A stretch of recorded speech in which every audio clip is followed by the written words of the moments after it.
Hi everyone, today I'm going to talk about the dopamine, this interesting neuromediator, neurohormone some people call it.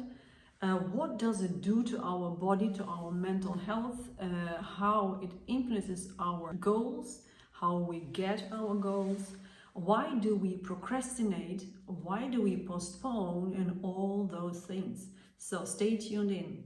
I am Larissa Santa, coach, psychologist, nutritionist, personal trainer, also energy healer. So I work not only with our physical and mental body, but as well with our energy field. Here I talk a lot about mental and physical strength and health, and our human traits that are sometimes in the way to our personal success and development.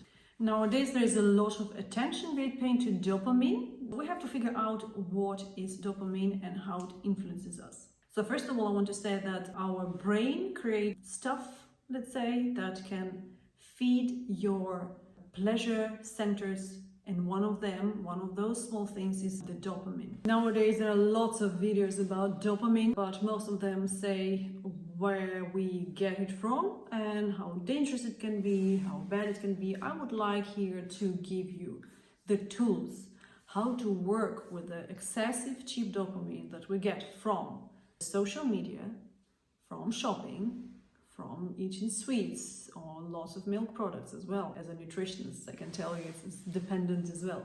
From alcohol and of course from taking drugs. I will share a few tools that you can use, very simple tools, to create the healthy, strong form of dopamine, which will help you to move a little bit further in your personal development, further to your goals or to your success.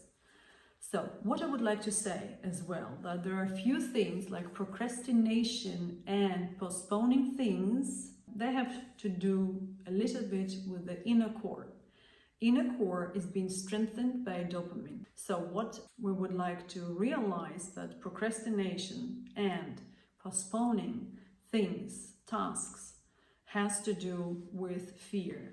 Fear is the fuel for procrastination and postponing.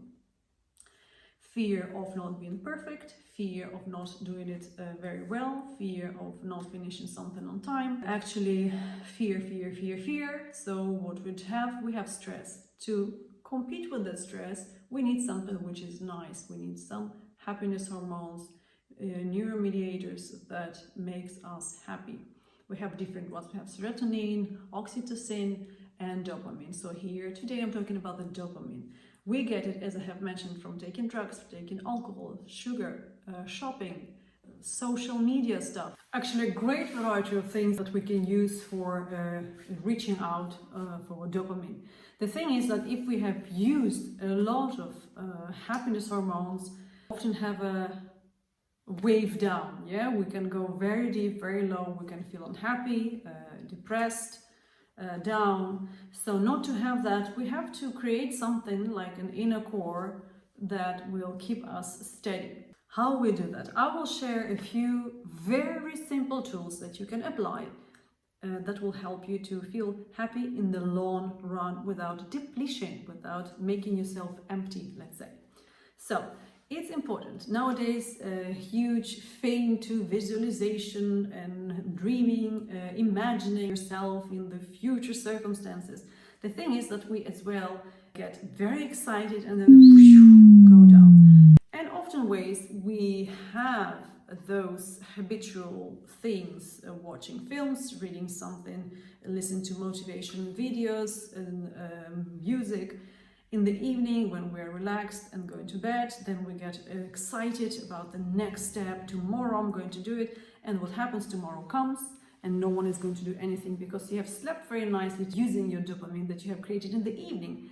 And in the morning, you don't feel like doing anything anymore. You have to create it again. So what is the suggestion? Which first tool you can use is to do this visualization or dreaming or just simply planning. Planning and visualization is not just imagining yourself, it's just seeing the steps, seeing what you want, seeing your goal, seeing what you want to do, and then how you will do it. This how is your action step. your action step. You write down your goal, or you think of your goal, and then you write down. This is very important that you write it down, because your brain has to see it. It's like self-hypnosis. You write down, you put it on paper, you see it, you absorb it, programmed. So you write down your action steps. I suggest from 1 to 3 action steps per time that you plan something.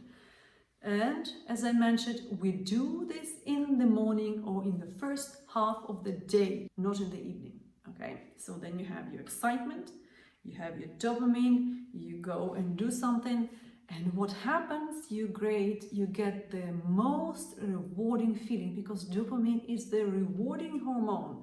It comes in our body when we have achieved something. So when we visualize, we have a feeling we have achieved something. That's us, we see somewhere in the photo, in the video, in the dream, but it's not actually us. So here it is you, because you're doing something, you're applying your steps, and you have achieved that, and you made that step. So your body keeps it inside and feels rewarded. And it's also a nice confirmation to yourself, for your self-worth, self-esteem, that you have finished something and you have achieved something.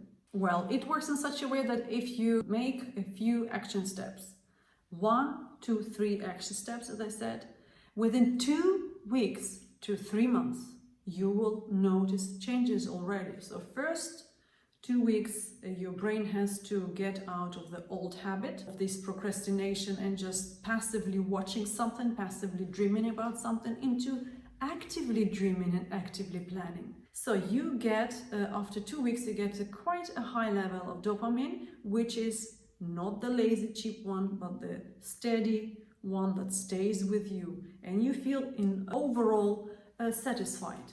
And in this state, we can be much more active, much more positive. We can take risks, because we cannot take risks if we feel weak, fearful, what I said in the beginning. So this form, this way, and these tools can give you very simple possibilities to change your life, change your attitude, and change from the inside. Next time you go and grab a glass of wine or chocolates or something else, or you just know and tell yourself, now I'm distracting myself from something very important. Now I'm distracting myself from taking responsibility of my own life. Tomorrow you feel sorry, maybe half an hour later you already feel sorry, unless you're drunk. You feel sorry tomorrow. Of course, I'm kidding, but it is a bit more serious than we think, because when we look back, some of us are more disciplined, some of us are less disciplined. Ask yourself, if you are in the group of the less self-disciplined people, why does it happen to me? Why do I want to procrastinate? Do I not feel strong enough about myself? These questions are very good to keep awake, and also to start showing more discipline in very small actions.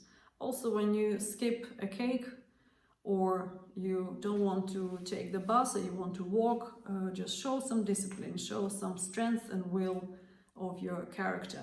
It will also give you a reward hormone, your dopamine, and you will feel very proud of yourself. Next time you want to do some more serious steps in your work or in your private life, or something you have been wanting to do for a long time but postponed it, think that you have made small steps and see how easy it was.